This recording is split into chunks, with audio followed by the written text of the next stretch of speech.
नमस्कार, आप देख रहे हैं आंख कान खोल के। मैं आपके साथ मनोज मनु। कर्नाटक में मुस्लिम आरक्षण पर सियासी रण छिड़ा है, तो ये जंग तब और तेज हो गई है जब कर्नाटक के deputy CM DK Shivakumar का एक बयान आ गया है, जिसमें उन्होंने मुस्लिम आरक्षण के मुद्दे पर कहा था कि जरूरत पड़ी तो संविधान बदल देंगे। इसके बाद बीजेपी ने संसद में कांग्रेस के खिलाफ हथियार की धार तेज कर दी। संसदीय कार्य मंत्री किरण रिजिजू ने राज्यसभा में इस मुद्दे को उठाया। कांग्रेस पर संविधान की धज्जियां उड़ाने का आरोप भी लगाया।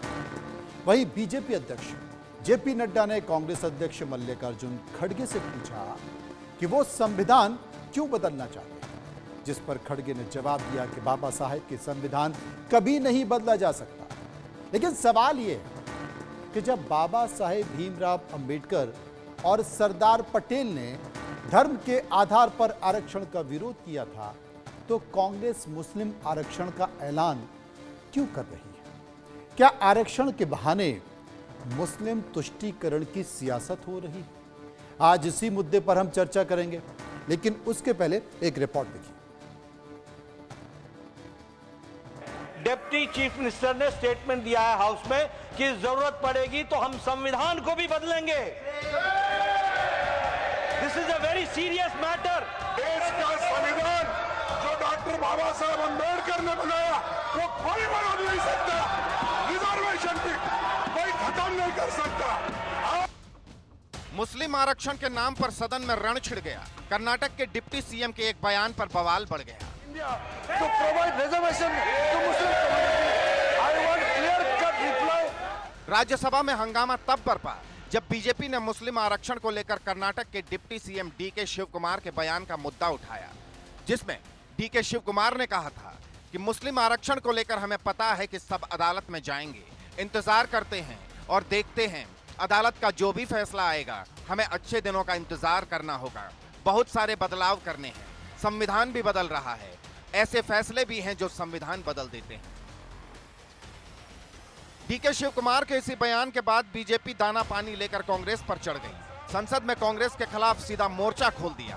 राज्यसभा की कार्यवाही शुरू होते ही संसदीय कार्य मंत्री किरण रिजिजू ने इस मुद्दे को उठाया और कांग्रेस पर आरोपों के तीखे बाण चलाए। मुस्लिम रिजर्वेशन का बात उठा करके बाबा साहब का संविधान का इज्जत को इन्होंने मिट्टी में मिलाने का काम कर रहे हैं। हम खंडन करना चाहते हैं। आप हिम्मत है तो डिप्टी चीफ मिनिस्टर का इस्तीफा आज ही मांगिए। हमने ये कहा कि भारत देश के संविधान को बचाने वाले हम लोग हैं और मुस्लिम आरक्षण और संविधान के नाम पर हंगामा यही नहीं थमा। इस मुद्दे पर बीजेपी अध्यक्ष और केंद्रीय स्वास्थ्य मंत्री जेपी नड्डा ने भी कांग्रेस को सवालों के कटघरे में खड़ा किया। राज्यसभा में उन्होंने कर्नाटक के डिप्टी सीएम के बयान का जिक्र किया और कांग्रेस पर तुष्टीकरण के आरोप मढ़ दिए। डीके शिव कुमार ने फिर से कहा है कि संविधान कांग्रेस ने दिया है, संविधान को बदलने का काम भी कांग्रेस करेगी। There is no repentance. और बदलने का क्या काम है? बदलने का काम यह है, सरकारी नौकरी तो छोड़ो, अब ठेकेदारी में भी रिजर्वेशन होगा। ठेकेदारी में। कर्नाटक में मुस्लिम आरक्षण और डीके शिव कुमार के संविधान वाले बयान पर घमासान बढ़ चला है। कांग्रेस पर बीजेपी हमलावर है, लेकिन अब सवाल यह है, क्या वोट के लिए कांग्रेस मुस्लिम तुष्टीकरण की सियासत कर रही है? और सवाल यह भी है, मुस्लिम आरक्षण पर मचे घमासान से किसे नफा और किसे नुकसान? Bureau report, India news.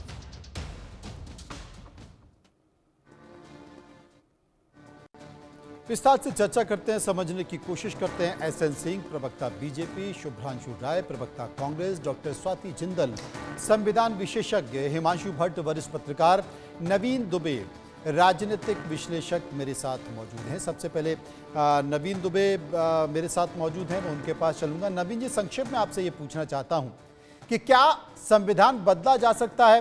जब कांग्रेस से भारत जोड़ो यात्रा में संविधान बदलने की बात करती है तो बीजेपी सफाई देते देते थक जाती है कि संविधान को कोई नहीं बदल सकता, संविधान हम नहीं बदलेंगे।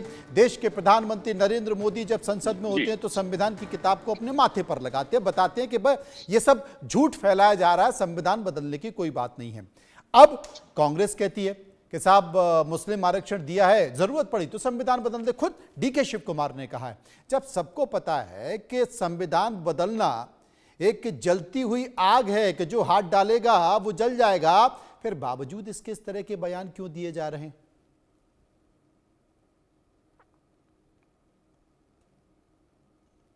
नवीन जी, मेरी आवाज आ रही? लगता है मेरी आवाज नहीं आ रही है। मैं डॉक्टर स्वाति जिंदल के पास चलूंगा। स्वाति जी, यही सवाल आपसे। देखिए, बयानबाजी जब तक नहीं होगी तब तक आवाज कैसे उठेगी? शायद इसलिए बयानबाजी होती है। अगर संविधान बदला जा सकता है या नहीं, ये तो हम सारा बैकग्राउंड अगर देखते हैं जो केसेस का है उससे हमें पता लगता है। कोई भी रिजर्वेशन अगर गलत तरीके से कोई भी स्टेट देता है, कोई राज्य देता है और उसकी जुडिशियल रिव्यू होती है, तो कई बार ऐसा हुआ है कि उस रिजर्वेशन को रद्द किया गया है। आंध्र प्रदेश का मामला अगर हम देखें, बहुत बार ऐसा हुआ था जब मुस्लिम्स को रिजर्वेशन दी गई थी, 5% की रिजर्वेशन हुई थी, जुडिशियल रिव्यू में उसको रद्द किया गया था। रिजर्वेशन ये कहना कि ये एक social identity, ethnic identity, religious identity के कारण दे रहे हैं, वो गलत है। हिमांशु भट्ट मेरे साथ वरिष्ठ पत्रकार हैं, उनसे भी एक शुरुआती दौर में प्रतिक्रिया ले लेते हैं। हिमांशु जी, क्या कहेंगे आप? नहीं, देखिए, अभी गुजरात में भी ऐसी बात आई थी पटेल्स की। पटेलों ने आंदोलन किया था, ये तो माइनॉरिटी भी नहीं थी, मगर पटेलों ने आंदोलन किया था कि हमें भी रिजर्वेशन चाहिए, और रिजर्वेशन के लिए उन्होंने पूरा गुजरात जमा। कांग्रेस उनके भी साथ चली गई थी। तकलीफ क्या है, हमारी राजनीतिक पार्टियां अपने लाभ के लिए, अपने फायदे के लिए कहीं भी जाके कुछ भी बोल देते। That is the basic problem, political convenience जिसको कहते हैं। सोचे समझे बगैर जब बयानबाजी की जाती है तो इसके परिणाम ऐसे ही आते हैं, और उसकी वजह से विवाद पैदा होता है। विवाद पैदा होता है तो ये पॉलिटिशियंस तो ऐसा समझते हैं, any publicity is a good publicity, if it is a bad publicity still it is a publicity, and so वो तो होनी चाहिए।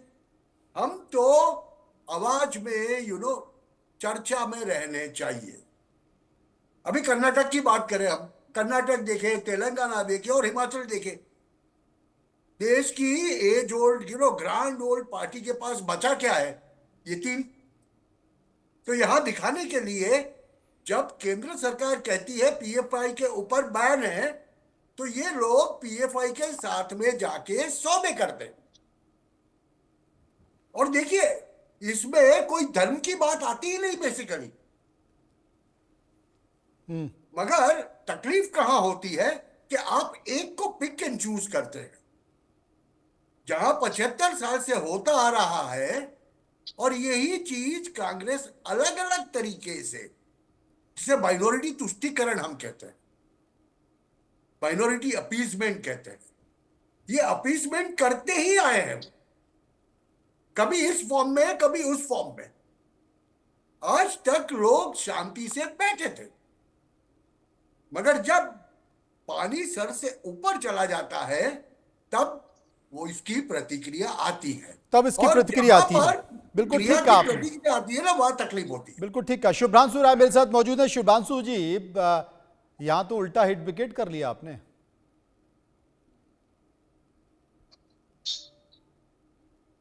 अनम्यूट कर लीजिए, आपकी आवाज नहीं आ रही। मनोज जी, बहुत बहुत धन्यवाद जी। बड़ा मुद्दा गंभीर है, लेकिन मैं थोड़ा सा इसकी चर्चा पे 30 सेकंड बाद आना चाहूंगा। बिल्कुल आपने सही कहा कि नहीं, जल्दी आइएगा क्योंकि एसएन सिंह आतुर हैं इस पर आने के लिए। वो हल्ला इतना हुआ और रंगनजेब के नाम का कि नरेंद्र मोदी के प्रिय मित्र अडानी ने एयरपोर्ट की फीस बढ़ा दी, और यहाँ तमाम जो बुद्धिजीवी बैठे हुए हैं उन्होंने कहीं कहीं चर्चा नहीं करी इसकी, क्योंकि उनको पता है कि अडानी के खिलाफ बोलने का मतलब यह है कि जो लेफ्ट राइट शुभ्रांशु जी, फिर आप गलत बल्लेबाजी कर रहे हैं। यह आपकी पॉलिटिकल तकलीफ ही है कि आपको न दर्द का पता होता है, शरीर का पता होता है। आप खाली बकवास करते हो, आके बकवास करते हो। बकवास शब्द यूज कर रहा हूं मैं शुभ्रांशु जी, पत्रकार हूं, आप प्लीज समझ शुभ्रांशु जाइए। जी, आप 25 में से 3 स्टेट में हो गए, फिर भी आप समझते नहीं है। औरंगजेब की बात करते हैं, अडानी की बात करते हैं, मगर मुद्दे की बात नहीं करते। अब मुद्दे की बात, कहाँ है? अब मुद्दे भैया, की बात, आप समझ के बोलिए, मुद्दे की बात शुभ्रांशु जी। मुद्दे की बात। हिमांशु जी मेरी भी दिक्कत ऐसी है कि मैं भी इसी तरह से रिएक्ट करता हूं। अगर मैंने आपको शालीनता से सुना तो भगवान ने 2 कान दिया है, पहले सुन लीजिए चुपचाप। मैं आपका ज्ञान थोड़े लेने बैठा हूं, सुनिए। और ऐसे ज्ञान नहीं मिला हमें, ज्ञान नहीं सुनना, फीस बढ़ाई तो मुद्दे की बात हिमांशु सुननी, भट्ट वही ने बोल रहा कहीं हूं जिक्र मैं, किया? मुद्दे की बात। अच्छा, एक बार मुद्दे की बात पर तो आ जाइए, मुद्दे की बात पे तो आ जाइए। मैं पूछ रहा हूं, जब अडानी ने एयरपोर्ट फीस बढ़ाई तो हिमांशु भट्ट ने कहीं चूचा करके बोला हम 25 की जगह 3 में है या 4 में, उससे आपको क्या लेना देना? आपने देश की आवाज नागरिक हूँ, मुझे तो पता होना ही चाहिए, और ये अच्छा भी नहीं लगता। फीस कैसे बढ़ाई? 120 साल की पार्टी जब 3 स्टेट में हो जाती है तो हमें भी नागरिकों को अच्छा नहीं लगता। घुमाइए मत गोल गोल, हिमांशु भट्ट गोल गोल मत घुमाइए। क्या हिमांशु भट्ट एक पत्रकार होकर उसने अपनी पत्रकारिता का धर्म निभाया और हिमांशु भट्ट ने पूछा अडानी से कि तुमने एयरपोर्ट के ऊपर प्राइवेट एयरपोर्ट फीस कैसे बढ़ाई? आए हैं ज्ञान देने के लिए, इसलिए कहते हैं भगवान ने 2 कान दिया, पहले सुनिए, फिर नापिए, तौलिए, फिर भाषण दीजिए। शुभ्रांशु राय साहब, एक बार प्लीज। शुभ्रांशु जी, हम विषय से भटक रहे हैं, विषय से भटक गए तो बाकी लोग नहीं बोल पाएंगे। मैं चाहता हूं कि कृपया इस मुद्दे पर आ जाइए, इस मुद्दे पर एक बार अपनी बात समझाइए। मनोज जी देखिए आपका कितना सम्मान है, समझाइए कि अपनी बात पे बोले, ज्ञान मत दे। यहाँ सबके पास ज्ञान है, यही तो प्रॉब्लम है इस देश की। सुनिए, अब दूसरा मुद्दा एक और था, with due respect of lordship. जज साहब के यहाँ नोटों से भरा बंडल मिला, जले हुए नोट मिले। भारत के प्रधानमंत्री, भाजपा के वरिष्ठ नेता नरेंद्र मोदी जी चुप है, उनकी खामोशी चुप है, क्योंकि कैसे बोल सकते हैं कि मकान के अंदर वो जो गोडाउन वाला हिस्सा है उसी कोठी का हिस्सा है। बिल्कुल खामोश है और चुप है, और लीपा पोती हो रही है। वरिष्ठ पत्रकार काम टैग लगा के बैठे, लेकिन हमने सवाल नहीं पूछा कि कैसे न्याय के मंदिर में न्याय के रखवाले के घर में कैश रुपया करोड़ों प्राप्त हुआ और कैसे जले हुए नोट प्राप्त हुए। एक दिन स्टेटमेंट दूसरा आता है, दूसरे दिन स्टेटमेंट दूसरा आता है, तीसरे दिन तीसरा आता है। शुभांशु जी, आपका समय खत्म हो गया, मैं एसएन सिंह साहब के पास चला जाऊंगा। मैंने ये कहा कि आप एक बार जो आरक्षण हुआ है कर्नाटक में, उसमें जो डीके शिव कुमार ने कहा है कि जरूरत पड़ी है एक दिन जरूर आएगा हम संविधान बदलने के, उस पर अपनी प्रतिक्रिया दे दीजिए। बिल्कुल। अब आते हैं आपके आरक्षण के मुद्दे पे जी। चूंकि कर्नाटक ट्रांसपेरेंसी पब्लिक प्रोक्योरमेंट, शुद्ध हिंदी भाषा में बात करें तो जो उत्तर प्रदेश में पीडब्ल्यूडी है वही उसका दूसरा नाम है। सड़क का, रोड का, सिविल वर्क का ठेका, कंस्ट्रक्शन का ठेका इसके अंदर होता है, जिसके अंदर पहले से ही SC ST को 24% आरक्षण है। ओबीसी के अंदर कई कैटेगरीज बनी हुई है, कैटेगरी 1, कैटेगरी 2, कैटेगरी 3 बनी हुई है, जिसमें 19% का आरक्षण है। और ये कैटेगरी कब बनी है? ये कैटेगरी 1994 में बनी हुई है। 1994 से लेकर 2025 तक, पीछे तक कई बार भारतीय जनता पार्टी की सरकार बनी बनाई भी थी और चोरी डकैती वाली भी थी, किसी ने इसमें कोई चर्चा नहीं किया। अब क्लॉज क्या ऐड हुआ है भाई? वो भी इस देश के नागरिक है कि अगर सिविल वर्क, कहीं दीवार वाल जोड़ने का काम है, नली गली का काम है, तो 2 करोड़ तक का अधिकतम ठेका। और कंस्ट्रक्शन अगर कहीं मान लीजिए कहीं स्कूल कुछ बनाना हुआ, दीवार वाल का बनाना होगा, तो उसमें 1 करोड़ का अधिकतम ठेका उसी ओबीसी लेयर के अंदर। क्योंकि ऑलरेडी 1994 से आज से 31 साल पहले से ऑलरेडी वो उस ओबीसी लेयर में हैं। तो भैया, हिंदुस्तान के हर नागरिक को इस देश में काम करने का अधिकार है। कोई आप नौकरी थोड़े दे रहे हैं भाई, वो ठेका है, एक सरकारी ठेका है। तो मतलब आप अपनी बात पर कायम हैं, और इसको लेकर अगर विपक्षी पार्टियां या जो विरोध करने वाले लोग हैं वो कोर्ट जाएंगे तो जरूरत पड़ी तो आप संविधान भी बदल देंगे ना शुभ्रांशु जी? नहीं, मनोज जी देखिए, दो बातें बड़ी ध्यान से सुनिए। पहले ना बहुत सारे ठेकेदार होते थे, 50 लाख, 1 करोड़, 2 करोड़, 5 करोड़, 10 करोड़, 20 करोड़ के ठेके होते थे। सबको मर्ज करके ना एक नया नरेंद्र मोदी जी ने मॉडल अपनाया कि एक ही कंपनी को 1000 करोड़ का ठेका मिलेगा और बाद में उसने सबलेट कर देगी छोटी छोटी कंपनियों को। एक मिनट रुकिए, फिर आप दूसरी तरफ चले गए। इस बीच एक बड़ी खबर आ रही है, इस बीच एक बड़ी खबर आ रही है कर्नाटक के उप मुख्यमंत्री, कर्नाटक के deputy CM DK Shivakumar की सफाई भी आ गई है। उन्होंने कहा है कि मैंने संविधान बदलने की बात नहीं की। डीके शिव कुमार कह रहे हैं बीजेपी झूठी खबरें फैला रही है, मैं एक समझदार और वरिष्ठ राजनेता हूं, मैंने संविधान बदलने की बात नहीं की। जबकि उन्होंने जो बयान दिया था एक निजी चैनल पर बातचीत करते हुए उन्होंने कहा था कि हमें पता है कि बहुत सारे लोग इस पर कोर्ट जाने की बात करेंगे, तो जरूरत पड़ी तो हम संविधान भी बदल सकते हैं। सुनिए उन्होंने सफाई क्या दी। I am a sensible senior politician than Mr. Nadda. I have been in the assembly last 36 years. I have a basic common sense. I have not said that there will be any. I have said casually there will be so many changes after various judgments. Whatever reservation has been given as per the quota of the backward class has been given. I have not said that we are going to change the constitution or not that. I am a sensible senior politician. BJP के नेता और प्रवक्ता SN Singh इस वक्त हमारे साथ मौजूद हैं। एसएन सिंह साहब, इस पर आप क्या कहेंगे? देखिए मनोज जी, नेचर और सिग्नेचर चेंज नहीं होता है। ये सब कहानी, सारा किस्सा कुर्सी का है। जब लोगों को लगा कि भैया देश का बंटवारा करके कुर्सी मिल जाएगा, तो उससे भी बड़ा काम जो है बाबा साहब के संविधान को बदल के कुर्सी ले लेते हैं। और अभी प्रवक्ता कांग्रेस के तो मान ही रहे हैं, जायज तो ठहरा ही रहे थे कि हमने जो कहा वो सही कहा। और ऑन द रिकॉर्ड कल आपके चैनल पर दिखाया गया था, बहुत सारे चैनलों पे दिखाया गया था आदरणीय मनोज जी। इसमें वो कह रहे हैं कि अगर आवश्यकता पड़ी, वो कह रहे हैं, उसमें मनोज जी ने नहीं कहा, एसएन सिंह ने नहीं कहा, आदरणीय राष्ट्रीय अध्यक्ष जेपी नड्डा जी ने नहीं कहा। उन्होंने स्वयं कहा कि अगर आवश्यकता पड़ेगी तो हम संविधान को बदल देंगे, ये कांग्रेस बदल देगी। और ये आज बदलने का कार्य थोड़े ने की है, ये तो पहले से बदलने का कार्य। बाबा साहब जब संविधान बन रहा था तो बाबा साहब ने एक बहुत बड़ी कोट लिखी। उन्होंने कहा कि दो देशों का बंटवारा, जो भारत का बंटवारा हो, चूंकि पाकिस्तान तो 1947 तक था, जो बंटवारा हुआ है वो धर्म पे आधारित हुआ है। लिहाजा भारत में अब कोई भी इंस्टीट्यूशन, कोई भी ऐसी संवैधानिक संस्था धर्म पे आधारित नहीं होगी। न धर्म पे आधारित आरक्षण होगा, न धर्म पे आधारित कोई व्यवस्था होगी। ये बाबा साहब का कोट है। उसके बाद भी जो है धर्म पे आधारित व्यवस्था कैसे कैसे किया जाता है। मनमोहन सिंह का कोट आप सुने ही होंगे कि देश के संसाधनों पे एक का अधिकार बता दिया जाता है। 1954 में वक्फ बोर्ड बना दिया जाता है, मुस्लिम पर्सनल लॉ बोर्ड बना दिया जाता है। सब बाबा साहब के संविधान में नहीं था। अलग से अल्पसंख्यक बोर्ड बना दिया जाता है, मदरसों को सरकारी पैसा दे दिया जाता है। मुझे लगता है कि ये बार बार एक बहुत बड़ा षड्यंत्र रचा जा रहा है मनोज जी, कि किसी भी तरह से, जो मैं कहा था ना कि किस्सा कुर्सी का, कुर्सी बची रहे, कुर्सी मिल जाए कर्नाटक में और देश में भी कुर्सी मिल जाए, इसलिए देश का विभाजन भी हो जाए, तो वो कांग्रेस को स्वीकार है। और कांग्रेस ये पाप करने के लिए आतुर है और तैयार है। आज प्रवक्ता भी यहाँ पे कह रहे थे, एंडरसन की बात नहीं आप कर रहे थे, आज क्वात्रोची की बात नहीं हो रही थी, आज बात संविधान बदलने नहीं बदलने की, और कहां कहां चले गए थे। आज ये पूछा जा रहा है कि भाई बाबा साहब के संविधान में तो धर्म पे आधारित आरक्षण की व्यवस्था ही नहीं है, तो बार बार आप क्यों धर्म पे आधारित आरक्षण की बात करते हैं? अपने चुनावी घोषणा पत्र में आदरणीय मनोज जी, अपने चुनावी घोषणा पत्र में भी इन लोगों ने कहा था, और जो इनका अभी बजट पेश हुआ है उसमें भी आप देखेंगे एक व्यवस्था करते हैं 1000 करोड़ रुपए मदरसे के लिए।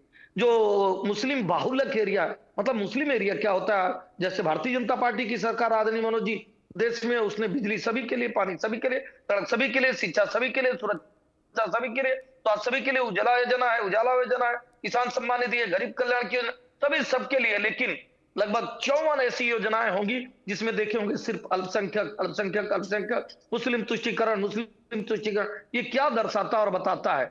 भारत रहे चाहे न रहे, बाबा साहब का संविधान रहे चाहे न रहे, राहुल गांधी जी को कुर्सी पे तक पहुंचाने के लिए हम किसी हद तक जा सकते हैं। आप बताइए, देश इससे आहत नहीं है मनोज जी? क्या भारतीय जनता पार्टी इससे आहत? संपूर्ण भारत के लोग इससे आहत हैं कि संवैधानिक व्यवस्था के विपरीत जाकर एक बहुत बड़े नेता जो उप मुख्यमंत्री हैं, वो इस तरह का बयान दे रहे हैं और चैनलों पर बैठ के उनको डिफेंड करने का कार्य उनके प्रवक्ता कर रहे हैं, तो किसके मन में आक्रोश नहीं आएगा और नवीन किसको रोष नवीन नहीं जी आएगा? मेरे कोई साथ इस पे मौजूद हैं। आपत्ति नहीं नवीन जी मेरे साथ करेगा। मौजूद हैं। मैं नवीन जी, कहूंगा जब सबको ये पता है कि आरक्षण की सीमा 50% से ज्यादा नहीं हो सकती, तो फिर क्यों राजनीतिक पार्टियां इस तरह का संकेत देती हैं? सरकार अपने वोट बैंक की खातिर इस तरह के फैसले तो ले लेती हैं और उसके बाद सर पीटती रहती हैं। उदाहरण के तौर पर अभी विधानसभा चुनाव हुए, लाडली बहना योजना का असर देखा कि धड़ाधड़ सरकार बन रही है। कोई भी सरकार, कोई भी राजनीतिक पार्टी पीछे नहीं रही। सरकार तो बन गई, चाहे वो इस राजनीतिक पार्टी की हो या उस राजनीतिक पार्टी की हो, लेकिन सरकार चलाने वालों के माथे पर पसीना आ रहा है कि पैसा है नहीं, हर महीने कर्जा ले रहे हैं, कर्जा लेकर काम चला रहे हैं।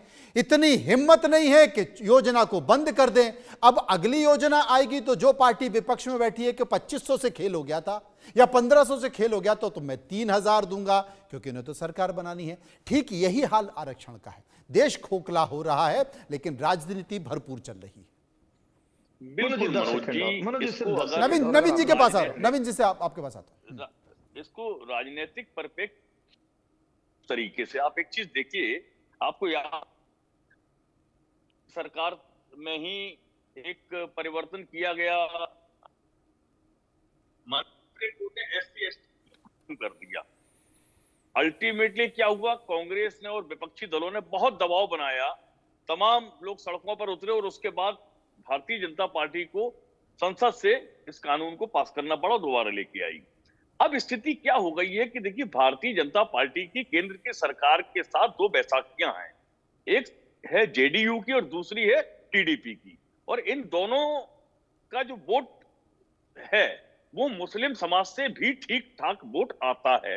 ये एक राजनीतिक गुगली चली है कांग्रेस ने कर्नाटक से, जिसका असर दूरगामी बहुत पड़ने वाला, क्योंकि अभी हालिया बिहार में नवंबर में चुनाव होना है, तो ये असर आएगा ये मैं बता रहा हूं आपको। ये प्योरली एक गुगली है। देखिए, सबको पता है कि ये कहीं एप्लीकेबल होने वाला है। दूसरी बात आती है कि साहब संविधान बदल देंगे। संविधान बदले नहीं जाते हैं ना, संविधान कभी बदल सकता है ना कभी बदला गया है। हाँ, संशोधन आप कर सकते हैं, लेकिन वो तब होगा जब आपकी सरकार होगी केंद्र में, आप बहुमत में होंगे।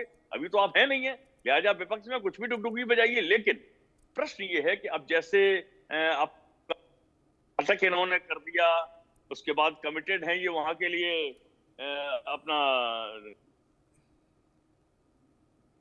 ऐसी बात प्रताप राज्य TDP का है आंध्र प्रदेश, और इधर बिहार में इलेक्शन होना, तो नीतीश कुमार भी तो उनके भी तो लोग हैं, वो भी तो कहेंगे, वो भी अपने आप को एक सेकुलर दल होने का दावा करते हैं, वो कहेंगे कि नहीं साहब ये आरक्षण हम भी करेंगे। आप सही कह रहे हैं कि एक राजनीतिक गुगली फेंकने की कोशिश की गई है। उस राजनीतिक गुगली का असर क्या होगा, खासकर तब आपने ठीक कहा कि बिहार में सरकार है, बिहार में महागठबंधन की सरकार है, बिहार में गठबंधन की सरकार है, बीजेपी और नीतीश कुमार की सरकार है। नीतीश कुमार मुस्लिम वोटों को साथ लेकर चलते हैं और बीजेपी उसकी परवाह नहीं करती है। तो क्या वहां पर कांग्रेस फंसाने का काम कर रही है? डॉक्टर स्वाति जिंदल मेरे साथ मौजूद हैं। स्वाति साहब, एक बात की जा रही है कि भाई OBC का आरक्षण वहां दिया जाता है और पहले से ये व्यवस्था कर्नाटक में है, उसी व्यवस्था के तहत OBC में चूंकि मुस्लिम भी आते हैं तो ये व्यवस्था करने की कोशिश की गई, देने की कोशिश की गई। इसमें गलत क्या है? देखिए, इसमें ना मनोज जी एक आड़ ली गई। हमारा अनुच्छेद 15 साफ तौर पे कहता है कि कोई भी रिजर्वेशन अगर आपको करनी है तो आप वो किसी रिलीजन के नाम पर नहीं करेंगे। किसी पिछड़े वर्ग को आगे लाने के लिए, मेन स्ट्रीम में लाने के लिए अगर आप कोई रिजर्वेशन करते हैं, वो उस प्रोविजन के लिए रिजर्वेशन बना है। इसलिए नहीं कि भारत एक सेक्युलर कंट्री है, ये हम सभी जानते हैं। अगर आप रिलीजन बेस मानकर रिजर्वेशंस बांटने लग जाएंगे तो फिर सेक्युलरिटी कहाँ रही हमारी? कहीं ना कहीं इस तरह की बयानबाजी शायद इसलिए भी होती है कि आप जो कुछ रिलीजन्स हैं उनको आप लुभाना चाहते हैं। आप सोचते हैं कि रिजर्वेशन भले ही OBC के कैटेगरी में हम दे दें, बट मुस्लिम्स का नाम देकर शायद हम कुछ और एक्स्ट्रा वोट बटोर पाएंगे, वरना कोई ऐसा प्रोविजन है नहीं संविधान में जिस ऐसा पर कोई प्रोविजन है नहीं संविधान में। हिमांशु भट्ट मेरे साथ मौजूद हैं। हिमांशु जी, देश में जो राजनीति चल रही है वो 70 बनाम 30 की राजनीति चल रही है और बीजेपी उसमें हर संभव जो प्रयास हो सकता है वो प्रयास भी कर रही है। वो ये मानती है कि भाई हमको मुस्लिम वोट तो मिलने नहीं है, वो दिखाने की कोशिश करती है कि हमने उज्ज्वला योजना सबको दी, ट्रिपल तलाक हुआ, लेकिन ये हकीकत है कि मुस्लिम थोड़ा सा रिजर्वेशन है, उनके अंदर रिजर्वेशन है, वो बीजेपी को वोट नहीं करते। ये कटु सत्य है, कोई कुछ भी ज्ञान देता रहे उससे कोई मतलब नहीं। दूसरी जो सबसे बड़ी चीज है बीजेपी की कि लगातार जो मुद्दे तैर रहे हैं, राजनीतिक माहौल में जो मुद्दे तैर रहे हैं, चाहे वो औरंगजेब का मुद्दा हो, मंदिर मस्जिद का हो, काशी मथुरा का हो, तमाम सारे मुद्दे जो तैर रहे हैं, उन मुद्दों से स्पष्ट तौर पर दिखाई देता है कि भाई बीजेपी 70% की राजनीति कर रही है। और तो और भारतीय जनता पार्टी ने अपनी कैबिनेट से एकमात्र जो मुस्लिम चेहरा था मुख्तार अब्बास नकवी, उनको भी किनारे पर कर दिया, बोले भैया अभी तुम जरा साइड में बैठो, हमारा खेल दूसरा चल रहा है। ठीक है, अब सबसे बड़ी परेशानी है कांग्रेस करे तो क्या करे, वो राजनीति कर रही है सांप्रदायिक सद्भाव की। अब उस राजनीति में उसकी पार्टी की तरफ से, उसके तमाम नेताओं की तरफ से ऐसे बयान आ जाते हैं जो उसे फंसा देते हैं। और राहुल गांधी कहते हैं कि साहब हमारी पार्टी में कई ऐसे नेता बैठे हैं जो उधर की तरफ से बयान देते हैं, ऐसे लोगों को चिन्हित करना जरूरी। तो ये बयान भी कुछ ऐसा ही बयान है। भले ही शुभ्रांशु जी कुछ भी बात कर रहे हो, लेकिन मैं एक बार फिर अपने दर्शकों को बता दूं कि आखिर डीके शिव कुमार ने क्या कहा था। उनसे जब मुस्लिम आरक्षण को लेकर सवाल पूछा गया 4% का, तो उन्होंने कहा देखते हैं, इंतजार करते हैं कोर्ट से जो भी फैसला आएगा।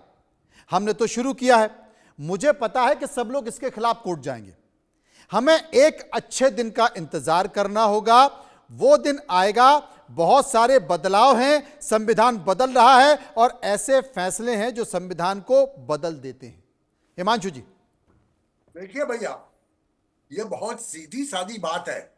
आपने जो बात की ना 70 बनाम 30 की राजनीति, ये 70 बनाम 30 की राजनीति 1947 से चल रही है। तब बात चल रही थी 30 की राजनीति की कि छोटा भाई है, छोटा भाई को सब मिलना चाहिए। और इसी वजह से वो 2010 तक चला, जबकि हमारे उस तत्कालीन प्रधानमंत्री ने कहा कि देश के संसाधनों पे सबसे पहला हक। नहीं हिमांशु जी, हिट विकेट इनकी तरफ से नहीं हुआ। चूंकि आप 1947 पर चले गए, तो मैं आपको बताता हूं कि बीजेपी की तरफ से भी बहुत सारे हिट विकेट हुए। तभी तो अडवाणी जी जिन्ना की मजार पर चले गए थे, तभी तो अडवाणी जी जिन्ना की मजार पर चले गए थे। और वो जो पुरानी गलतियां बीजेपी से हुई है, आज की बीजेपी वो गलतियां करना नहीं चाहती। नहीं, वो गलतियां बीजेपी ने भी की, वो गलतियां बीजेपी ने भी की, मगर तकलीफ कहां आ गई पता है जी? तकलीफ ये आ गई कि ये जो रिजर्वेशन की बात है, अगर समझ लो आर्थिक स्तर पे रिजर्वेशन को कोई एक पक्ष, ये 30 वाला या 70 वाला, समझ के समाज के अंदर लाने की कोशिश करता तो उसका प्रभाव बहुत अच्छा होता, मगर वो हुआ ही नहीं। और ये चला गया डोल्स के ऊपर। आप जो 1500 बनाम 2500 और 3000 की राजनीति की जो कह रहे हैं ना, उसके ऊपर चला गया। आर्थिक पिछड़े तत्व के लोगों को जब आरक्षण देने की बात आती है, तब ये 30 वाले भी नहीं चाहते, 70 वाले भी नहीं चाहते, क्योंकि ये 30 वालों में भी खाली वो 5% ऐसे हैं जिनको आरक्षण सब मिलता है, बाकी के 95% को नहीं मिलता। और यही बात 70 वालों में होती। तो मेरा कहने का मतलब यह है, आपने जो सवाल पूछा कि ये क्यों हो रहा है, ये इसलिए हो रहा है कि जब ये प्रयास हुआ कि आरक्षण आर्थिक स्तर पे होना चाहिए और सबको वो मिलना चाहिए, मगर ग्राउंड रियलिटी, ग्राउंड तक, धरातल तक वो पहुंचता नहीं है। फिर वो 30 की राजनीति हो या 70 की। और ये देखा जाता है कि किसकी कितनी जाति है और किसको उस जाति के आधार पर आरक्षण दिया जाए। मतलब सही मायने में देखा जाए तो आरक्षण अगर मिले तो वो पेट को देखकर मिले, भूख को देखकर मिले, जाति को देखकर ना मिले। शुभ्रांशु मेरे साथ मौजूद है। शुभ्रांशु जी, आपकी राय। मनोज जी, कई बार आप लोगों ने गुगली का जिक्र किया, इतिहास भूगोल का जिक्र किया 47 से लेकर। मुझे ना 2024 लोकसभा चुनाव में नरेंद्र मोदी जी का एक बयान याद आता है। उन्होंने 2-3 बार दिया। गुजरात के जब वो मुख्यमंत्री थे 2002 में, उन्होंने ओबीसी में कई जातियों को डाला था, अपनी भी जाति को डाला था। तो साथ में उन्होंने ना मुसलमानों की भी कुछ जातियों को ओबीसी लिस्ट में सबमिट कराया था। और गुजरात ही नहीं, यही जो स्टेट लिस्ट है उसको उस समय के तत्कालीन पूर्व प्रधानमंत्री हमारे पंडित अटल बिहारी वाजपेयी से कहकर सेंट्रल लिस्ट में भी डलवाया था। सवाल ये नहीं है, सवाल ये है कि जहां मुद्दे ज्वलंत हैं, अगर इस देश में इतना बड़ा भ्रष्टाचार का एग्जाम्पलर टीवी स्क्रीन पर आ गया, उस पे नरेंद्र मोदी चुप क्यों हैं? सवाल ये है। सवाल ये नहीं है कि रिजर्वेशन में नुकसान कितना हुआ है, सवाल उससे बड़ा है कि जो हिंदुस्तान का यूथ बेरोजगार हो गया है, उसके लिए सरकारी नौकरियों का प्रावधान नरेंद्र मोदी जी ने क्यों बंद कर दिया? क्यों सरकारी नौकरियों के रास्ते लगभग बंद हो गए? क्यों नहीं भर्तियां निकल रही हैं? क्यों नहीं कहीं पे सरकारी नियुक्तियां हो रही है? हर विभाग में नौकरी खाली है। मुद्दा सिर्फ आप डाइवर्ट कर दीजिए, धार्मिक आधार दीजिए और धार्मिक रंग दीजिए। और जो सबसे इंपॉर्टेंट मुद्दा है ना मनोज जी, वो मैं आपका ध्यान आकर्षित करना चाहता हूं। यही सेम गुगली, यही किस्सा कुर्सी का नरेंद्र मोदी जी ने 2024 में अपने हर चुनावी भाषण में दिया। यही चुनावी भाषण जो है किस्सा कुर्सी का नरेंद्र मोदी सरकार के तमाम वरिष्ठ मंत्री और वरिष्ठ सांसदों ने दिया कि 400 पार कराओ, आरक्षण बदल देंगे, रिजर्वेशन बदल देंगे। वो तो देश की जनता ने उनको 239 पे बैठा दिया कि वो कुछ नहीं कर पाए। ये जो आप बार बार जिक्र कर रहे हैं उनकी 2 बैसाखियों का, बात ये नहीं है, वो इस देश के लोग हैं। जैसे पहले आपने जो कहा कि न 70 को लाभ हो रहा है न 30 को लाभ हो रहा है, पहले नरेंद्र मोदी सरकार से पहले यही सरकारी ठेके इस देश में आम खास बहुत कैटेगरी ठेकेदारों की थी। 50 लाख रुपए से लेकर 500 करोड़ 5000 करोड़ तक के ठेकेदार थे। आज आप किसी को भी पता कर लीजिए, लगभग छोटे ठेकेदार हर जगह खत्म कर दिए गए। अब चंद नरेंद्र मोदी की लोकप्रिय 2 4 5 कंपनियां हैं जिनसे वो चुनावी चंदा लेते हैं इलेक्टोरल बॉन्ड के रूप में। मुझे लगता है कि थोड़ा सतह पर रहकर बात करना चाहिए, क्योंकि सतह की तस्वीर बहुत दूसरी है। बहुत सारे काम नए आए हैं, लोगों को बहुत सारा काम मिला है, रोजगार की बात कर रहे हैं, हो सकता है उसके आंकड़े ऊपर नीचे हों। लेकिन इस बीच शुभ्रांशु जी की पार्टी के जो कांग्रेस अध्यक्ष हैं मल्लिकार्जुन खड़गे साहब, उनका एक बयान आया है। उन्होंने कहा कि हमने धर्म के आधार पर आरक्षण कभी नहीं दिया। धर्म के आधार पर बीजेपी कानून बना रही है। खड़गे इस बात का जिक्र कर रहे हैं। मल्लिकार्जुन खड़गे साहब कहते हैं कि बीजेपी झूठी खबरें फैलाती है और उसका फायदा उठाती है। सुनिए।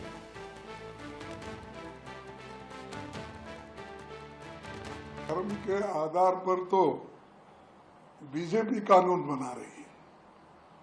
हम कभी धर्म के आधार पर कोई रिजर्वेशन कॉन्स्टिट्यूंट असेंबली के मेंबर भी नहीं दिए, और जो ड्राफ्टिंग कमेटी के चेयरमैन और बाबा साहब अम्बेडकर ने भी ये कहा भी नहीं कहा। और दूसरे जितने भी हमारे नेता थे, वल्लभ भाई पटेल या अपने पंडित जवाहरलाल नेहरू जी, बहुत से नेता जो बहस किए कॉन्स्टिट्यूंट असेंबली में, ये मुद्दा कभी उन्होंने छेड़ा नहीं और इसके बारे में वो बात हुई नहीं। लेकिन ये खामोखा इन्होंने आज ये मुद्दा उठाकर अपने करप्शन केसेस को ये गवर्नमेंट छुपाना चाहती है। अब जब मल्लिकार्जुन खड़गे साहब ने बयान दिया तो उस पर बीजेपी ने इस बयान को हाथों हाथ कैसे लग पाया, एक बार सुनिए। देखिए, कांग्रेस के असली चेहरे सामने आ गए। राहुल गांधी को जवाब देना पड़ेगा कि राहुल गांधी का हिडन एजेंडा जो पब्लिक में पहले भ्रम फैलाया, संविधान एक फॉल्स संविधान लेकर के आरक्षण के नाम पर, संविधान के नाम पर लोग देश में भ्रम फैलाने का काम किया। लेकिन अब असली चेहरे सामने आ गए हैं। पहले 4% आरक्षण दिया काम में, अब कह रहा है कि संविधान बदलूंगा।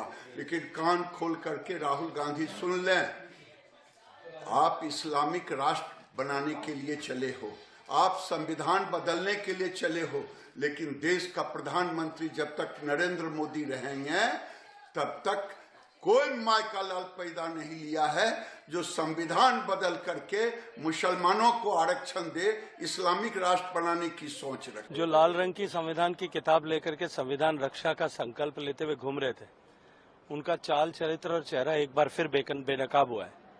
जिन लोगों ने हमेशा ही संविधान को अपनी अनुकूलता के हिसाब से ट्रीट किया वो एक बार फिर अपना व्यक्तित्व उजागर करके देश की जनता के सामने। देखिए, मीडिया कितना भी अपना रंग लगा ले, एक बरसात आते ही उनका रंग निश्चित रूप से धुल करके उनकी ओरिजिनलिटी, उनकी वास्तविकता सामने आ जाती कि मुस्लिम वोट बैंक परस्ती में देश कहां जाएगा। A very larger question today is emerging in the country. In quest for vote bank politics, appeasement politics, and bluntly speaking for the sake of Muslim vote, where the country will go. ये जो one up manship चल रही है, ये एक बहुत बड़ा विषय है। एसएन सिंह की बारी है। एसएन सिंह साहब क्या जवाब देंगे शुभ्रांशु जी की बात का? मनोज जी, देखिए, शुभ्रांशु जी की भी बात का जवाब देता हूं, खड़गे साहब की भी। हमारे राजनीतिक विश्लेषक नवीन दुबे जी की बात का जवाब से शुरू करता हूं। नवीन दुबे जी ने एक बात कही कि किसी के अंदर वो ताकत नहीं है कि संविधान बदल सके। आदरणीय नवीन जी हमारे साथ कई बार डिबेट पे बैठे थे, जब ये झूठी खबरें फैलाई जाती थी कि भारतीय जनता पार्टी संविधान बदल रही है, तो आदरणीय नवीन दुबे जी एक कहने का साहस नहीं जुटा पाए। इस नाते कहूंगा कि एक एक चीजों को देखेंगे। आज खड़गे साहब के बयान पे चर्चा करते हैं। खड़गे साहब ने कहा कि हम ये झूठी बातें फैलाई जा रही हैं और हम कहते नहीं है, लेकिन हम उसमें एक शब्द जोड़ते हैं। खड़गे साहब ने ये नहीं कहा कि हम कहते नहीं है, हम करते हैं और करके दिखाएं। कैसे? आप देखिए, देश का बंटवारा होता है, सभी देश में एक तरह के कानून लागू होते हैं। कहीं डिस्क्रिमिनेशन, भेदभाव, संविधान की मूल आत्मा में कहा गया कि किसी भी तरह का भेदभाव नहीं होना चाहिए। लेकिन क्या करते हैं, मुसलमानों को खुश करने के लिए एक धर्म की नसबंदी और दूसरे धर्म की खुलेबंदी कौन ले आता है? कांग्रेस पार्टी। उसके बाद कहते हैं एक धर्म के लोग अपनी शिक्षा दे सकते हैं। कांग्रेस का किया हुआ है, और ये हिडन एजेंडा नहीं, ओपनली संसद में कानून ले आके कहते हैं एक धर्म के लोग अपनी शिक्षा दे सकते हैं, दूसरे धर्म के लोग अपनी शिक्षा नहीं दे सकते। फिर कानून बनाते हैं एक धर्म के लोग वो जो के विदेशी यात्रा पर सब्सिडी दी जाएगी और दूसरे धर्म पे नहीं दी जाएगी। एक धर्म के मौलवियों को पैसा दिया जाएगा, दूसरे धर्म के पुजारी को नहीं दिया। उससे आगे बढ़ते हैं, कहते हैं एक धर्म के लोग वक्फ बोर्ड बन जाता है। एक धर्म के लोग चाहे तो अपनी संपत्ति किसी को भी कहीं फूटा गाड़ के कहेंगे हमारा है, तो उसका हो जाएगा। आप भाईचारा बनाइए, आप चुपचाप रहिए। फिर कहते हैं मैरिज एक्ट आता है, उसमें कहते हैं एक धर्म के लोग, चूंकि बाबा साहब ने कहा कोई डिस्क्रिमिनेशन संविधान में नहीं रहेगा, जो मूल आत्मा में कहते नहीं, एक धर्म के लोग 5 शादी 25 बच्चे कर सकते हैं, वो अनगिनत कर सकते हैं, सारी छूट है। लेकिन दूसरे धर्म के लोग दूसरी शादी कर नहीं सकते हैं। उसके आगे जाते हैं, कहते हैं भाई चूंकि मंदिर ही लूटे गए थे, भारत के लोगों की ही जमीन लूटी गई थी, तो एक और कानून ले दिया जाता है 91 में, वर्शिप एक्ट, कि नहीं आप जो है अपने चीजों को नहीं मांग सकते हैं। जानकारी भी हो जाए कि मनोज जी हमारा पेन लिए हैं तो हम नहीं मांग सकते। क्यों? क्योंकि आप खामोश रहिए, गंगा जमुना तहजीब है ना। तो ये सारा काम पहले से करके दिखाया कांग्रेस ने। इसलिए खड़गे जी ने कहा कि हम कहते नहीं है, वो तो पता नहीं किस बुद्धि के थे कि कह दिए। कांग्रेस तो करके दिखाने का कार्य करती है। अब देखिए आरक्षण बयानों में आरक्षण किस तरह से, जितने बयान आज तक कांग्रेस के देखे होंगे सब मुस्लिम के पक्ष में देखे होंगे। हिंदुओं को आतंकवादी कहेंगे हिंदू लड़के तो मंदिर लड़की छेड़ने जाते हैं, राम की तो सत्ता ही नहीं होती है, रामचरितमानस तो है ही नहीं, वो तो ऐसी ही पुस्तकें हैं, वो डेंगू है, मलेरिया है, बोको हराम है। जी, ये जो जिस तरीके से आरोप लग रहे हैं और बीजेपी आरोप लगा रही है कि कांग्रेस इस्लामिक राष्ट्र बनाना चाह रही है, हिंदुओं की धुर विरोधी है, राम को मानती नहीं, भगवान को मानती नहीं, क्या ये वाकई नैरेटिव असर कर रहा है क्या? मनोज जी, अगर भारतीय जनता पार्टी के नेता, मंत्री, प्रवक्ता और उनके चाहने वालों के जीवन से अगर मुसलमान शब्द हटा दिया जाए तो आधा तो भर्ती हो जाएंगे सब कहीं। क्योंकि अरे हमने कहा आपको गाली देने के लिए, कभी किसी भारतीय जनता पार्टी ने चिट्ठी लिखा था कि हिंदू लड़के मंदिर लड़की छेड़ने जाते हैं? कोई कहा कि हिंदुओं को आतंकवादी कहिए? कोई मनोज जी कहा तो मैं चुनौती देता हूँ, दिखा। औरंगजेब को महिमा मंडित करिए, कहा था कि अब्राहम की सत्ता पर सवाल उठाइए। मनोज जी, मैं पूछना चाहता हूँ, 4 बयान दिखा दीजिए, 40 बयान मैंने बताया, 4 आरक्षण के तौर पे बता दीजिए। रिजर्वेशन की चर्चा हो रही मनोज जी, मैं बाहर नहीं जाने दूंगा। शुभ्रांशु जी से 4 बयान सुना दीजिए जो मुसलमानों के विरोध में दिए। मैं 40 बयान सुनाया मनोज जी, मैंने 40 बयान सुनाया, और शुभ्रांशु जी से कहिए 4 बयान सुना जो मुसलमानों के विरोध में हो। सुना तो दीजिए प्लीज शुभ्रांशु जी, कृपया देखिए, इंडिया न्यूज बहुत शानदार चैनल है, और आदरणीय मनोज जी शानदार, इतनी शानदार रिपोर्टिंग भी करते थे, इतनी शानदार जो है यहाँ डिबेट भी कराते हैं। 4 बता दीजिए कि आपने, हाँ आपने सच्चाई से मुसलमानों के बारे में भी कहा। एक हिंदू धर्म तो बताइए। तो जो पहला बयान गिरिराज सिंह का था, गिरिराज सिंह के एज ए मंत्री तो आपने अरे अब अपने बयान पे आइए ना, हम कुछ पूछ रहे हैं, आप इधर उधर भाग रहे हैं। क्योंकि चुनाव बिहार का हमने मनोज जी से पूछा कि 4 बयान बताइए जो दूसरे धर्म के बारे में दिए। मैंने 40 शुभ्रांशु जी बता दीजिए। कोई अब चलिए एक पे आ जाइए भैया, मनोज जी एक पे आ जाइए। इनसे ज्यादा बहसबाजी हो रही है तथ्य के आधार पर। 2008 का बंबई के अंदर जो अटैक हुआ, आतंकवादी अटैक हुआ, वो किसके जमाने में हुआ था और फिर वो कौन था, इसका नाम बता दीजिए आप मनोज जी आज, कि 2008 के अटैक के तीसरे या चौथे दिन भगवा टेरर के नाम से एक किताब बाहर निकाल दी गई थी। और उस किताब के कार्यक्रम का उद्घाटन किसने किया? और आज उसके बाद कसब के केस चलने के बाद जो तथ्य सामने आए, वो तथ्य और जो प्रोपेगेट करने की, नैरेटिव चलाने की कोशिश की गई 2008 में, वो क्या था? उसी पर से देश की जनता को समझ जवाब दे रहे शुभ्रांशु राय जवाब दे रहे। हकीकतों की बात करो। आरोप लगाया, सुनिए मैं आपको जवाब देता हूं। भगवा टेरर रुकिए। बड़ा अच्छा आपने सवाल किया। जिस व्यवस्था की, जिस ताकत की, जिस अखंड भारत की आप बात कर रहे हैं, उस अखंड भारत के सरकार, रुकिए भाई, भारतीय जनता पार्टी, हिमांशु भट्ट सुनिए ना, बहुत बड़े विपक्ष, अरे सुनिए भाई, अभी आप तो भाजपा प्रवक्ता से बड़ा प्रवक्ता हो गए हैं मनोज जी। भाई सुनिए ना सही, कितना मुद्दा दिया है। मनोज जी रोने में भी रिजर्वेशन देखे हैं मनोज जी रोने में रिजर्वेशन देखे हैं। सोनिया गांधी रोने में भी रिजर्वेशन करती है, कहाँ जाके रोती हैं, कहती हैं बटाला। एक आरोप और लग गया शुभ्रांशु जी, एक आरोप और लगा दिया रोने का। कांग्रेस का गजब का रिजर्वेशन है मनोज जी, ऐसा रिजर्वेशन दुनिया ने नहीं देखा है। चलिए भाई, विकास के लिए तो रिजर्वेशन सुने होंगे, लेकिन बयान के लिए भी मनोज जी ने, हमने रिजर्वेशन दिखाया, हमने रोने में भी रिजर्वेशन दिखाया, हमने गाली देने में भी रिजर्वेशन दिखाया। ऐसा रिजर्वेशन कांग्रेस का मनोज जी आप देखे नहीं होंगे। एसएन सिंह सुनो भाई, सुनिए ना, सबसे लोकप्रिय सरकार पंडित अटल बिहारी वाजपेयी ने बनाई थी भारतीय जनता पार्टी की, और आकर पाकिस्तानियों ने पार्लियामेंट पर अटैक किया। एक बार भी नहीं पूछ पाए हिमांशु भट्ट जैसे लोग कि हमारे देश की सुरक्षा व्यवस्था और 140 करोड़ हिंदुस्तानियों, अरे भैया आप 2008 का पहले जवाब दे दो। क्यों थे? दूसरी इंपॉर्टेंट बात, रिजर्वेशन पे चर्चा हो रही है। आदरणीय मनोज जी, रिजर्वेशन पे चर्चा हो रही है, संसाधनों पे एसएन सिंह जी वो भी सीख गए हैं कि आप जिस मुद्दे पर लेके आओगे वो उस मुद्दे पर नहीं आएंगे, वो इधर उधर भाग जाएंगे। मनोज जी संसाधनों पे तो रिजर्वेशन मनोज जी देखा ही हूँ, लेकिन रोने पे भी रिजर्वेशन, किसी के यहाँ जाने पे भी रिजर्वेशन। ये मनोज जी एक सवाल याद आया मनोज जी, एक रिजर्वेशन और मैं देखा हूँ। हाँ बताइए। 70 साल की सरकार रही मनोज जी, एक सवाल है। हाँ पूछिए। मनोज जी एक छोटा सा सवाल है पूछिए। मनोज जी, एक रिजर्वेशन और देखा हूँ मैं, इंडिया न्यूज के जितने दर्शक आप देख रहे होंगे, इस रिजर्वेशन के बारे में जरूर जानेंगे। 50-60 साल इनकी सरकार रहती है, और जो प्रधानमंत्री का आवास होता है वहाँ भी एक रिजर्वेशन दिया जाता है। वहाँ होली मिलन समारोह नहीं होता है, वहाँ दिवाली मिलन समारोह नहीं होता है, वहाँ जो समारोह होता है वो किसी विशेष धर्म वाला समारोह होता है। भारतीय जनता पार्टी न होली मिलन समारोह कराती है। धर्मनिरपेक्ष देश में प्रधानमंत्री कार्यालय में, धर्मनिरपेक्ष देश में प्रधानमंत्री कार्यालय में रोजा मिलन समारोह होता है, होली मिलन समारोह नहीं होता। एक रिजर्वेशन मनोज जी आप ये भी देखें।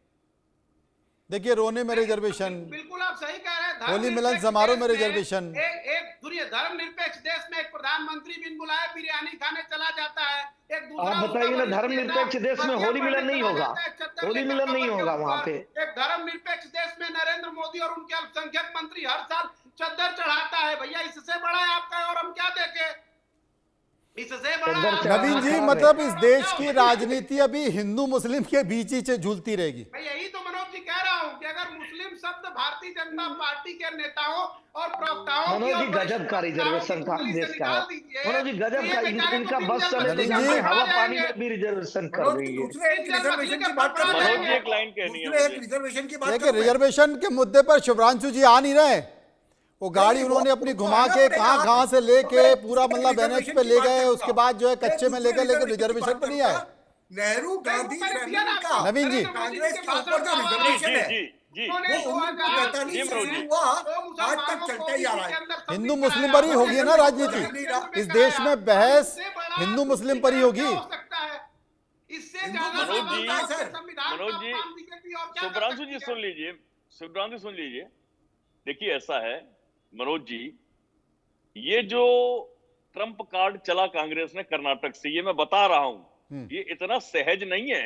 ये मैं आपको बता दूं, ये पता नहीं नवीन जी आप कैसे कह रहे हैं ट्रम्प कार्ड चला। नवीन जी आप कह रहे हैं कि ट्रम्प कार्ड चला, मैं बता रहा हूं, अरे मैं बता रहा हूं सर, मैं बता रहा हूं, सुन लीजिए भाई साहब, सुन लीजिए, गले की हड्डी बन सकता है भाजपा के लिए। आप सुनना नहीं चाह रहे हैं, ऐसा ही गले की हड्डी ऐसे बन जाएगा। आप सुनिए, बहुत बड़े बड़े सलाहकार पड़े हैं, आपकी सलाह की आवश्यकता नहीं है।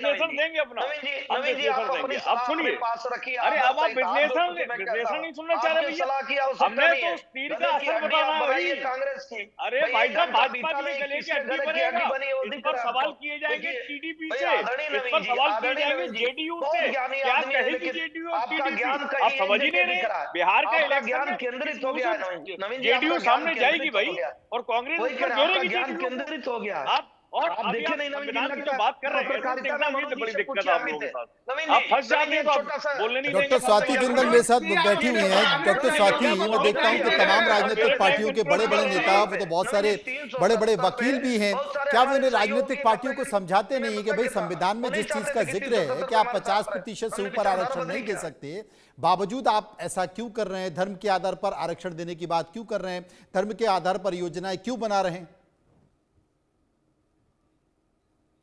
डॉक्टर स्वाति, आप अपना सवाल रिपीट करेंगे मनोज जी? इतनी राजनीतिक पार्टियों में, मैं समझ सकता हूं शोर बहुत ज्यादा हो रहा है, इतनी राजनीतिक पार्टियों में इतने बड़े बड़े वकील और जाने माने वकील बैठे हुए हैं जो कि प्रवक्ताओं के तौर पर आते भी हैं, क्या ये अपने राजनीतिक पार्टी को बताते नहीं है कि भाई संविधान की एक मर्यादा है, संविधान में अगर किसी बात का जिक्र है तो उसका उल्लंघन कैसे हो सकता है? लेकिन जानबूझ के ऐसी योजनाएं बनाई जाती हैं, जानबूझ के ऐसी नीति बनाई जाती हैं, उस पर बहस हो, चर्चा हो। मनोज जी, बताना तो आप भी बहुत कुछ चाह रहे हैं यहाँ पर जी, लेकिन कई बार ऐसा होता है कि कुछ लोग सुनना ही नहीं चाहते।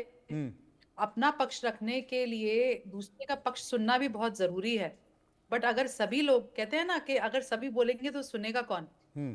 शायद जो पॉलिटिकल पार्टीज में वकील हैं उनके साथ भी यही हो रहा होगा। देखिए, वकील काफी समय तक वकालत करता रहता है तो उसको अपने शब्द बहुत कीमती लगने लग जाते हैं। वो ये सोचता है कि जब कोई पूछेगा तभी बताएंगे। शायद किसी ने पूछा ही ना हो, किसी वकील को बताने की जरूरत ही ना समझी गई हो। सही कह रहे हो। और जिस बात का जिक्र नवीन कह रहे हैं कि ये गुगली है, ये ट्रम्प कार्ड है, ये बिहार के लिए फेंका गया है, बिहार में असर करने वाला है। इस बीच बेंगलुरु में जिसकी उम्मीद कांग्रेस को नहीं थी वो हो गया है। बेंगलुरु में बीजेपी का जोरदार विरोध शुरू हो गया है। डीके शिव कुमार को लेकर विरोध शुरू हुआ है, उनके बयान पर विरोध जताया गया है और डीके शिव कुमार के खिलाफ भी नारेबाजी हुई है। अब ये तो बेंगलुरु में हुई है, लेकिन ये पूरे देश में शुरू होने वाली है, क्योंकि जब भारतीय जनता पार्टी के राष्ट्रीय अध्यक्ष संसद में जोर जोर से सवाल पूछ रहे हैं तो पूरे देश में कार्यकर्ता सवाल अब जरूर पूछेंगे।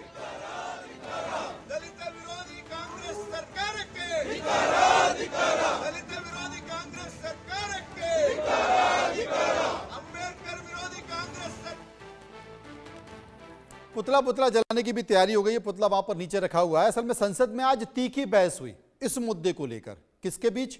मल्लिकार्जुन खड़गे जी के बीच और किरण रिजिजू जी के बीच। सुनिए। धन्यवाद सर, आपने मुझे समय दिया और उसका उत्तर देने का। मैं यही कहूंगा, कौन सा वो आदमी जिनको कहा देश का संविधान बदलने वाले हैं? देश का संविधान जो डॉक्टर बाबा साहब अम्बेडकर ने बनाया वो कोई बदल नहीं सकता। रिजर्वेशन भी कोई खत्म नहीं कर सकता। और उसकी रक्षा के लिए हम कन्याकुमारी से कश्मीर तक हमने पूरा भारत जोड़ो यात्रा की। ये भारत तोड़ो करने वाले ये सब रिजर्वेशन के धज्जे उड़ाने वाले लोग हैं। और ये कोई अधिकार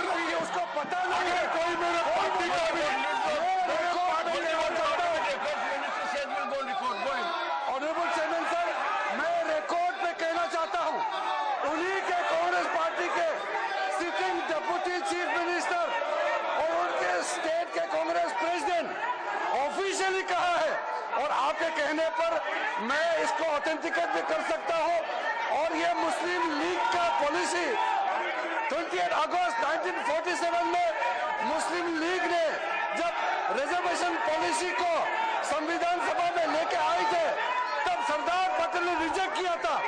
आज कांग्रेस फिर मुस्लिम रिजर्वेशन का बात उठा करके बाबा साहब का संविधान का इज्जत को इन्होंने मिट्टी में मिलाने का काम कर रहे हैं। हम खंडन करना चाहते हैं। आप हिम्मत है तो डिप्टी चीफ मिनिस्टर का इस्तीफा आज ही मांगिए। हमने ये कहा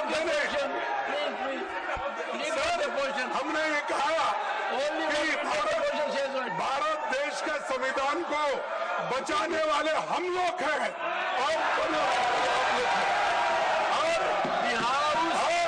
इस संविधान को हमने बनाया, हम नीति क्यों करेंगे, ये लोग नहीं। सभी मेहमानों का बहुत बहुत शुक्रिया करूंगा जो मेरे साथ इस चर्चा में मौजूद थे। लेकिन इन सब के बीच ये बहस, ये हंगामा खत्म नहीं हुआ है, ये अभी और चलेगा और बढ़ेगा और इस पर कई सारी बयानबाजी होगी। लेकिन देखना है कि कांग्रेस अपने आप को इस पर कैसे डिफेंड करती है, कैसे बचने की कोशिश करती है और बीजेपी कांग्रेस को किस तरीके से घेरती है। और जिसका जिक्र नवीन कर रहे थे कि ये राजस्थान के लिए फेंकी गई गुगली है, माफ कीजिए बिहार के लिए फेंकी गई गुल्ली है क्योंकि वहां पर विधानसभा चुनाव आ गया। क्या वाकई बिहार विधानसभा में इसका असर हो पाएगा, उसके लिए भी इंतजार करेंगे। फिलहाल इतना ही, नमस्कार।